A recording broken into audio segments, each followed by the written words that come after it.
Hey, what's up, guys? Welcome to the show. Hey, thanks for having us. Yeah. Yeah. Tell us who you are, what you guys do. I can start with myself. I'm Alex. I'm a co-founder here at Code Crew. This guy, he's going to introduce himself in a sec. Yeah, He's I'm also I'm Andre, and we're an email marketing agency. We're a team of 40 right now. Have been in the space for the past 6 years as an agency, and then, Alex and myself both probably a couple decades worth of combined experience in the space. Too yeah. long to really want to be honest about it anymore. I think it's been too long. Cool. And why'd you guys start the agency? How'd you get into this? It was quite the journey. We actually met at an agency, working together. We were on the tech team, and we saw, inefficiencies, areas we could improve. We figured, hey, there's some space to create, and felt we could do a better job. And here we are 6 years later, and I think that we're really living up to that mission. What's been the biggest shocker of owning your own agency coming from working for someone else? Man, honestly, Oh, how cutthroat everybody can be. Like, I'm not gonna lie, we came into the space a bit kumbaya, wanting to make sure that the world is a better place around us, wanting to make sure that, we kind of have a business for good initiative from the very get-go. And it worked tremendously in some parts, but then it failed in an epic way in some other parts. And, business is kind of one of the things yeah. that has kind of hit us over the foreheads when it came down to, again, how cutthroat some of the people can be over a couple $100, like over money that we wouldn't even begin to think about. We've lost some really interesting friendships throughout the years.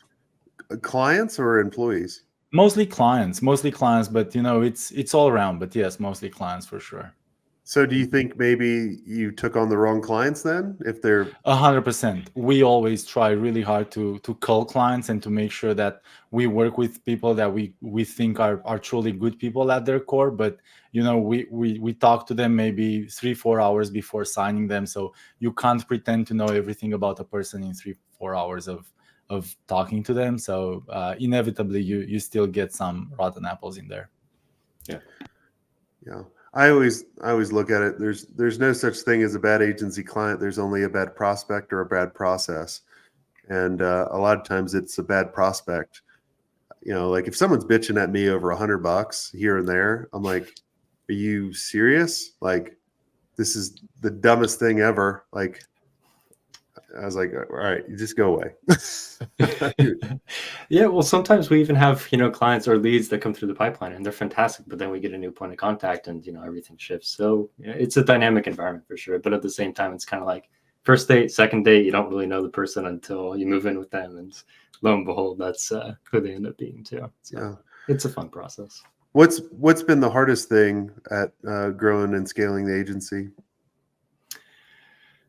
Ooh, I'd say actually, Dre, you said this, I think maybe 4 years ago. And, when we were first building the agency, I was thinking that can't be the most difficult piece, but I think that it actually has been, was finding and retaining really good talent. I think finding really good talent is really, really, really difficult. And then, being able to bring in more and more folks who really are truly amazing, not just in their skill set, but also to work with as people. Again, we always want to work with people who we could, be friends with, if I'm being honest. How do you find the best talent now? It's still a difficult process. I'll tell you that. We try to poke and prod team members, see if they have any friends who are interested. Honestly, we have a few recent team members who came through that channel, and I'd say I'm looking forward to seeing how they evolve. I think they're going to be really, really good folks.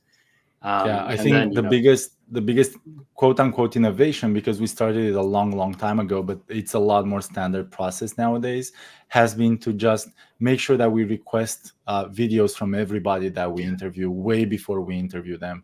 And we went from jumping on interviews where within the first 3 minutes you knew that was an incredibly bad fit, but you still needed to be somewhat respectful to that person's time and still sit with them through the interview for a whole 40 minutes, at times, to now, obviously, we do have to probably review 100, 200 videos per job role that we put out there. But at the end of the day, reviewing a 5-minute video or sitting in an interview with somebody for 40 minutes are two complete different action items. And sometimes even within that video recording, maybe within 45 seconds to a minute and a half whether or not that person would be a qualified individual for the role that you're looking for, especially depending on, maybe that role is to be a salesperson, maybe it's to be client facing, and some things from attire to maybe even the way that they dressed, or the way that they talk, the way that they present themselves can be immediate flags, and you can either qualify or disqualify somebody that way.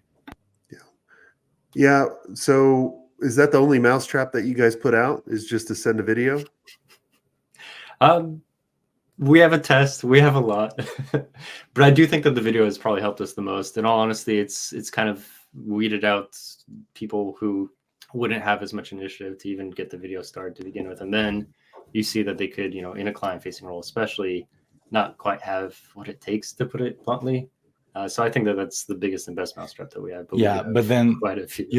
To talk about the test, and for some reason I think we went a bit too far, because I think right now to get fully qualified for an interview, you probably need to dedicate at least 2 hours of your life to actually show us that you're dedicated.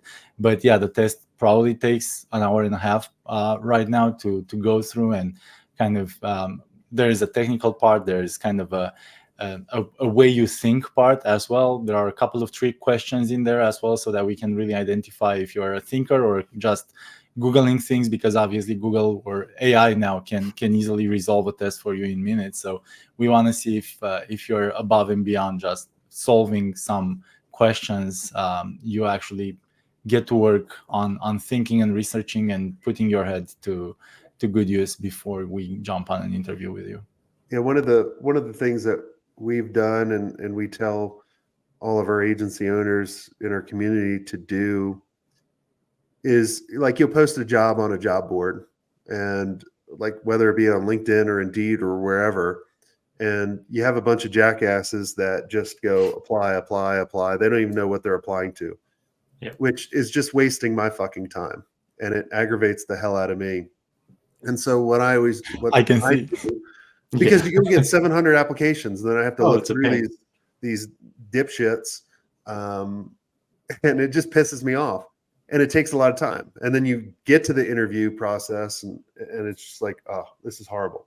So in order to save that amount of time and to take 700 down to like 5, I basically say, do not apply on this site, and I put this at the bottom. So if they don't read it, right, like, it's easy. So I just ignore all the applications that come in. I just laugh at it. I say, you must apply via email, and you must put this in the subject line exactly. And you must send an under 4-minute video. So if they apply on it Indeed or LinkedIn, I ignore it. If they don't have that in the subject line, I ignore it and delete it. If they have that in the subject line and they didn't put a video in it, I delete it, because these idiots can't pay attention and they don't follow directions. And then if they're over 4 minutes on the video, I delete it because they didn't follow instructions. And then I know within the first minute of watching the video. So I've only spent 5 minutes and I went through 700 applications. You got it, Cole. We felt the same at the very beginning. We were getting so many applicants, and we still do, actually. We have a couple of active roles where, again, mousetraps within the post. We had a post, I think, up about a month ago for project management role. And in the post itself, it also said, hey, reply, make sure this specific keyword is in your reply. And lo and behold, a lot of people didn't follow that instruction. And for your team, you need people who can think thoroughly, read thoroughly, digest and apply what they've been taking in. Yeah. And it's just because time is the biggest thing that is the most important thing to me and other people, which a lot of times people ignore that, and they think money is the biggest thing. They're like, oh, well, I don't want to pay someone to do this. And I'm not sure if you're only hiring. Yeah, I'm not sure if you're only hiring in the US, but since we are a global company, we oftentimes look outside of the US as well. And I can't tell you how many CVs we received in Spanish, in Russian, in who knows what other languages, because sometimes I don't even know what the language is. It's incredible how, to your point, how so many of these applicants don't even bother looking at anything past the title, basically. Yeah. Yeah. Cool. So we talk about kind of finding the right people, and maybe let's talk about how do you keep your people? What's been working for you? I think that's a strong suit of ours. In all honesty, our team retention is just insane. I think the average team member has been around since maybe year 1 or 2, if I'm being honest. We just like to have fun. We're good people. At the end of the day, we want to make sure that we're working with people who align with our mission, our values, our goals. And I'd say I can't think of a single person on the team who doesn't. We have a lot of contests. We have a lot of fun, a lot of banter. We also understand, at the end of the day, we're all here to work, to get things done, to satisfy our clients, to really just push the envelope as far as email marketing is concerned. So we all just believe in the same things as far as what's important in life and work and client satisfaction, really. And that's a little And to put an actual action item on it, we also listen to them. So I think this actually came up in the second year of Code Crew's existence and got implemented probably in the fourth, where people were just wondering how working a 4-day work week would look like. And we always wanted to try it out, but obviously being a startup, you couldn't really figure that out in your whole process, so that clients can be happy, team members can be happy, all of that. So last year, actually, we started going for summer Fridays, where everybody got 2 Fridays off a month for a period. I think we ran it for 4 months. And then this year we kind of up-leveled that to be Fun Fridays, I think is what we call them nowadays, because it went from February and it's going to last up until the end of September. Obviously, for us in the email marketing space, Black Friday, Cyber Monday, the whole Q3 is really, really important.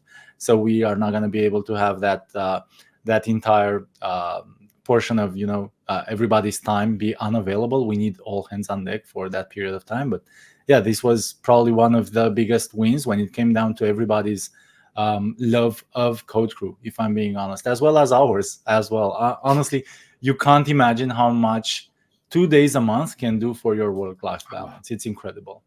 Yeah. Mm-hmm. Yeah, I haven't worked on Fridays in years. I call it Epic Fridays, where we go on adventures and climb mountains or jump out of planes or whatever it is. Try to do something pretty epic on Fridays. Fridays are very sacred to me and a lot of people. So I'm glad you guys do that. Love that. We need to start making them into trips and whatnot. Have some real fun with them.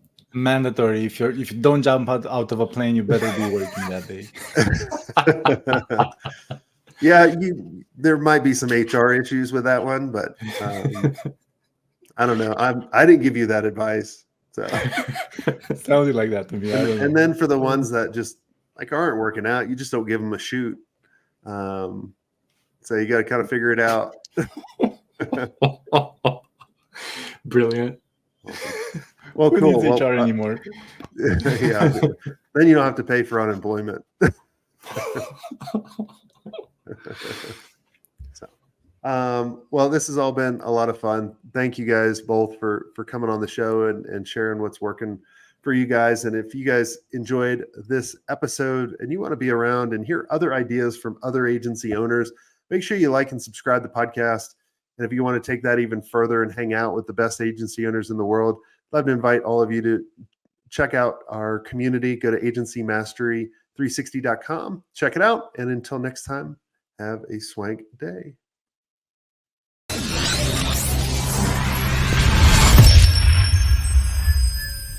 I hope you enjoyed this content. If you want more content like this, make sure you click on the link on the screen or check out your most popular podcast platform where the full episode is there.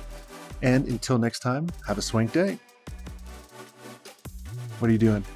Go check it out. Click on the link. I'll see you soon.